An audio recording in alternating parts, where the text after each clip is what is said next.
bicarakan topik yang seru, banyak orang tanya terus kepada kami, yaitu kenapa makanan tidak boleh dipanasin? Tahu nggak Pak, kalau makanan dipanasin kata orang akan menjadi racun. Apa benar begitu? Pasti ada teorinya di belakangnya. Ayo kita pelajarin ya. Seringkali kita kalau habis makan malam, makan siang, tidak habis, kita sayang. Kita biasanya masukin ke dalam kotak, dalam box, masukin, simpen di kulkas. Nanti udah sore hari, kita mau ulang makan lagi, kita hangetin lagi, kita panas lagi, kita makan. Nah seringkali secara rasa, mungkin kalau udah ditaruh di kulkas, makanan itu nggak berubah. But kuncinya, zatnya atau nutrisinya akan berubah kalau kita panasinnya salah atau makanannya salah panasin, itu akan menjadi racun. Racunnya nggak tanggung-tanggung. Karsinogen atau ibaratnya sel-sel yang rusak, zat-zat yang rusak itu menjadi racun. Racunnya bisa mengakibatkan kita makan kanker. Prinsipnya kita menjadi kanker makanannya. Loh, kok begitu hebat ya? Benar. Salah satu sampel yang kalau kita sering bilang, kita jangan makan barbecue beef atau barbecue sesuatu yang di barbecue sampai gosong hitam. Nah, yang namanya gosong hitam itu adalah selnya merusak. Sel merusak, membusuk. Kita makan, itu menjadi sel kanker buat kita. Jadi prinsipnya kalau makanan di barbecue, dibakar apa segala, jangan makan porsi yang digosong itu. Karena itu sel-selnya sudah tidak layak untuk dimakan, sudah rusak. Nah rusak itu menjadi busuk, busuk menjadi kanker sel. Nah kalau kita udah tahu teori itu, marilah kita lihat. Apa aja sih makanan yang benar-benar yang kita tidak boleh panasin ulang. Kalau sampai panasin ulang pun juga, itu kita ada resikonya untuk menyedap penyakit-penyakit yang kita tidak harapkan. Yuk kita mulai ya. 1, bayam. Bayam seringkali orang makan kalau gado-gado itu direbus langsung dimakan sekali aja. Bayam itu karena mengandung banyak zat besi, nitrat. Jadi kalau waktu bayam itu zat besinya tinggi, waktu kita panasin itu berubah dia punya nitratnya menjadi nitrate. Nitrate menjadi nitrit. Nah nitrit itu akan menjadi memproduksikan karsinogen, yaitu sel kanker. Nah paling bagus kalau kayak bayam gitu biasanya cuma hanya habis masak, dalam 5 jam kita harus bersihin, rapiin. Jangan diulang lagi dipanasin. Akan kita bukan sehat lagi, mungkin akan menedap kanker. Jadi selain bayam ada beberapa macam sayur yang karakternya sama, yaitu mengandung banyak zat-zat yang vitamin, tetapi dia bisa berubah dari nitrate jadi nitrit. Nah nitritnya itu akan menjadi karsinogen. Apa aja sayur-sayur yang mirip dengan bayam yang tidak boleh dipanasin selain bayam tadi? Kedua, seledri. Seledri biasanya kalau orang di luar negeri makannya mentah, digroyoking gitu kayak makan apple. Seledri atau dipotong-potong dicampur dengan salad, enak, garing. Nah, seringkali seledri kita di sini kita masak. Kita masak ulang. Nah, itu juga konsepnya sama. Seledri banyak zat-zatnya yang bagus. Nah, itu konsepnya nitrate and nitrit. Nitrate-nya tinggi menjadi nitrit, menjadi karsinogen kalau kita panasin terus ya. Seledri harus kalau bisa dimakan mentah, kalau nggak digrogotin, di jus, dibikin salad, itu intinya. Next, brokoli. Brokoli kita nggak kepikir, brokoli seringkali kita tim atau kita kita masakin, enak banget brokoli rasanya, anti kanker. But kalau di luar negeri makannya itu juga pakai untuk salad, mentah brokoli. Justru brokoli harus direkomend makannya makin mentah makin bagus. Kalau udah dipanasin vitaminnya hilang, nutrisinya hilang. Karena karakter brokoli sama kayak bayam sama seledri tadi, yaitu nitrate-nya menjadi nitrit. Nitrit itu menjadi karsinogen. Ya, lobak. Lobak kok bisa? Saya sering kali tuh Pak masak kuah lobak, masak lobak gini-gini. Nah lobak paling baik pun harus dimakannya setengah matang atau mentah. Karena konsepnya sama lagi. Ada nitrate, nitrit menjadi karsinogen. Makanya orang kalau sering kali lobak digodok terus, digodok udah matang, dipanasin lagi, matang dipanasin. Udah bukan lobak sehat lagi. Lobaknya udah jadi racun. Ya, next kita lihat beetroot. Beetroot tahu nggak? Buah beet. Buah beet yang merah-merah itu. Itu adalah buah yang banyak sekali vitaminnya dan zatnya.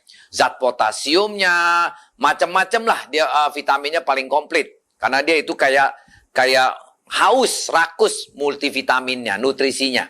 Nah, kalau itu dipanasin, tidak bagus. Biasanya, maksudnya dipanasin berulang ya. Kalau sekali diangetin, dipanasin, makan, sehat. Paling bagus juga, habis direbus, dipotong, makan, mentah pun paling bagus. Kasusnya, seringkali kalau di dalam salad, kita potongin beetroot yang mentah, bagus. Kalau enggak yang habis direbus, setengah mateng, atau masih mateng-mateng, fresh, kita makan beetroot itu. Enak kok, lembek-lembek, merah-merah begitu. Cuman jangan beetroot itu udah mateng, udah jadi mateng, dipanasin lagi, akan menjadi jelek. Nah, itu juga akan mengganggu kesehatan kita. Salah satu efeknya dari beetroot karena banyak nutrisinya, menjadi kita pencernaannya keganggu. Ya, terus ada lagi jamur. Jamur makanan yang paling sedap, paling enak, paling mewah kalau kita bilang.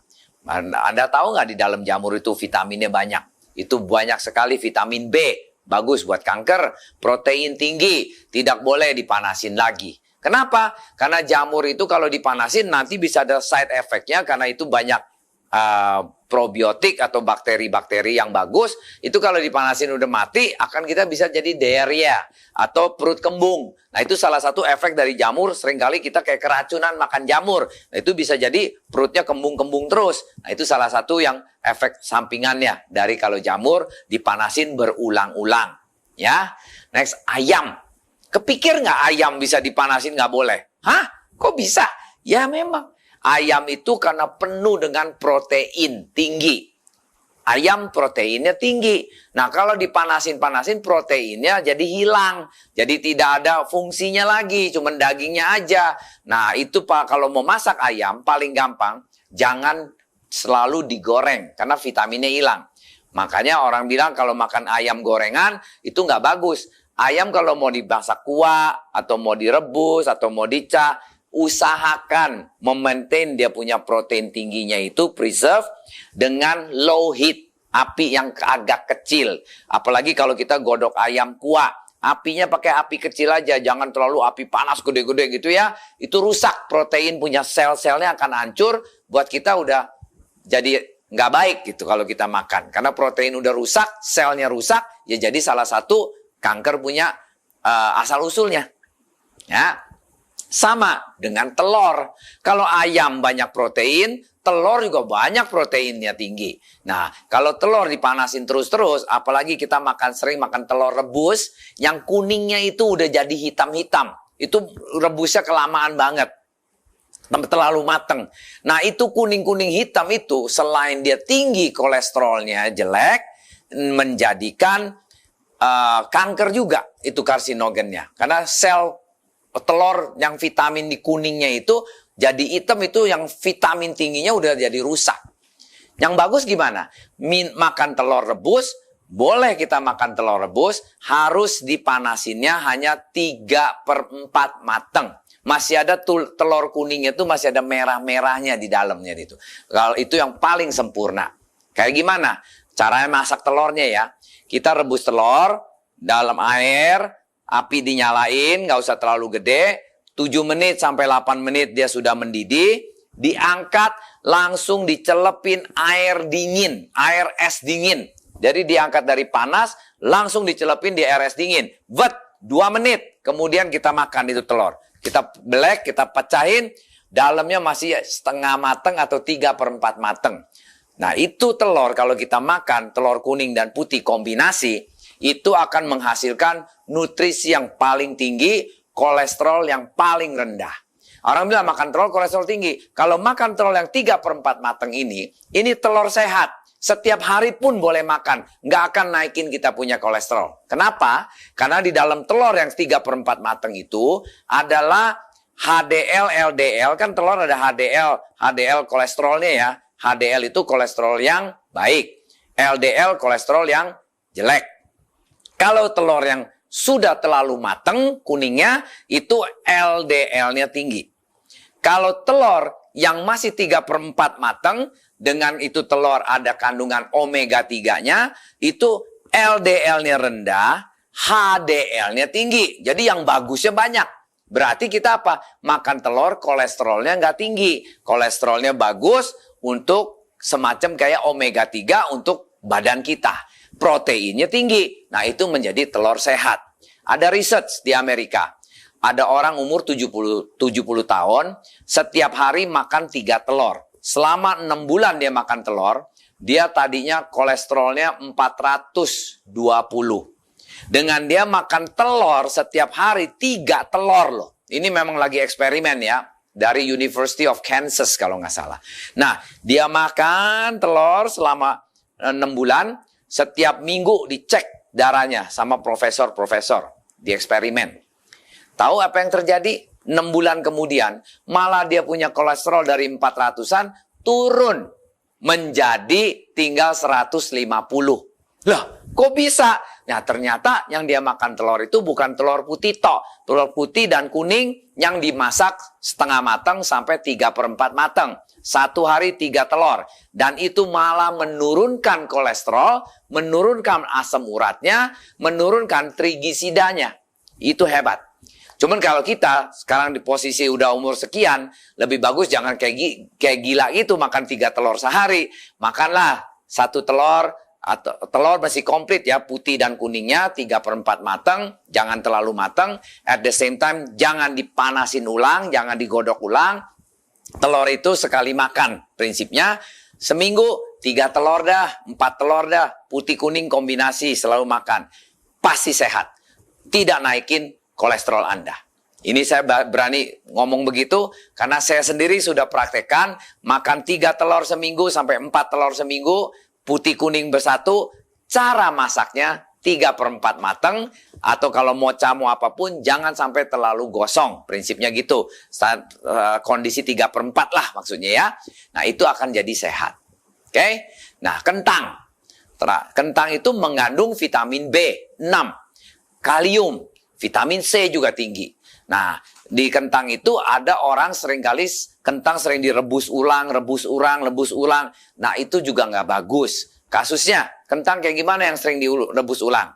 Kalau kita makan siomay itu kan udah matang, direbus lagi. Itu bisa mengeluarkan namanya, ada zat yang namanya Clostridium botulinum.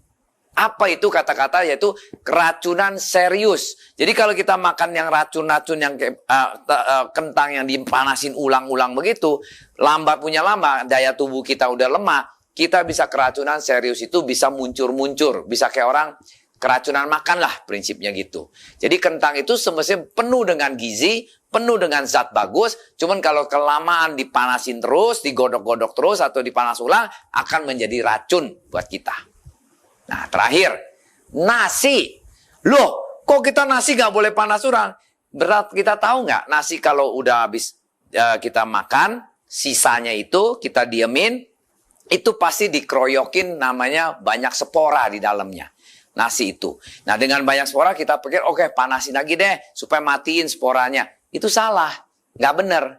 Karena spora itu nggak bisa dimatiin dengan panas ulang. Nasi dipanasin 2 kali, itu dia punya zat-zatnya akan menjadi racun juga buat kita. Malahnya orang bilang, kalau makan nasi, dipanasin ulang punya nasi, itu malah jadi kencing manis kita tinggi. Nah, kita nggak sadar tuh. Itu benar. Karena nasi punya vitamin, dia punya nutrisinya kan bagus. Banyak karbonya. Nah, karbo itu nggak boleh dipanas ulang, akan menjadi racun. Makanya ini hari kalau nasi gimana? Ya udah sekali makan paling bagus. Kalau sampai mau dipanasin ulang, lebih baik jangan. Jadi nasi itu habis kita sisa makan, kita tutupin aja di wadah yang tertutup. Supaya spora tidak masuk, tidak timbul. Nah, at the same time, nanti waktu kita mau makan, ya nasi yang sama itu kita makan ulang. Jangan dipanasin lagi. Nah, itu lebih aman. Kalau sampai perlu dipanasin, nasi yang sisa itu kita tim aja sebentar. Di dalam air uap yang ini, kita timin sebentar, 5 menit, 10 menit, langsung kita udah boleh makan. Jadi panasinnya skala tidak langsung, pakai tim aja gitu loh. Nah, itu yang benar. Nah, kalau kita terus nasi berhari-hari dipanas ulang, malah jadi penyakit, bukan sehat lagi. Ya, nah saya rasa konklusinya berarti kita ada 10 macam sayur dan makanan yang tidak direkomendkan untuk dipanasin ulang. Apabila dipanas ulang tidak benefit buat kita, badan kita malah menjadi sakit. Jadi paling aman ya harus makanan setiap kali makan yang mentah paling bagus. Kalau nggak bisa mentah, dimasak sekali tok. Dalam habis sekali makan, udah jangan dipanasin lagi, udah jangan disimpan lagi.